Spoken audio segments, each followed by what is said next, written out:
It is December, and baby, it's cold outside. But coats can protect us from harsh winter days. And while our bodies supply heat, it's the material from the coat that helps to trap body heat, and that's what keeps us warm. So we know wearing a coat during the chilly months is a great idea for humans, but what about horses? Do they need the same protection? Do they need coats or blankets? Well, we brought in Dr. Christopher Baldt to talk more with us about that age-old question. As the winter starts in Delaware, we're going to start to notice the days get shorter, temperatures drop. So I get a lot of questions on whether or not they should put a coat on a horse. Now, horses in the wild are a lot different than horses that we keep around our farms and stuff like that. But in general, horses don't have much issue with cold temperatures until it drops below about 40. When the winter season comes, they begin to grow a longer hair.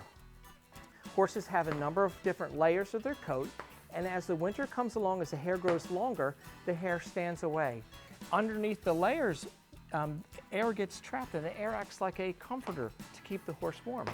So we do want to make sure that the horse is out of the wind. We also want to make sure that it has a place to get out of the rain and the bad elements. But for the most part, a good healthy horse with a good diet, a horse with a good everything and some activity level is going to be less likely to have issues with the weather itself. Now, when they're harness racing, at the end of the race, you notice that they're all lathered up and all hot. One of the most important things we could do is bring them back down to a normal temperature, but in cold nights, they should be blanketed. There's two types of blankets we like to look at. We have one that's like a fleece type blanket, and this will help wick some of the sweat off of the horse. And that's very important to put on immediately after a race so they begin to not only cool down from racing, but maintain their temperature up. And when the weather gets very bad, we have a little more heavier weight jacket that the horse can wear on a regular basis. Some people will actually cover the neck because they say 70% of the heat is lost through the neck.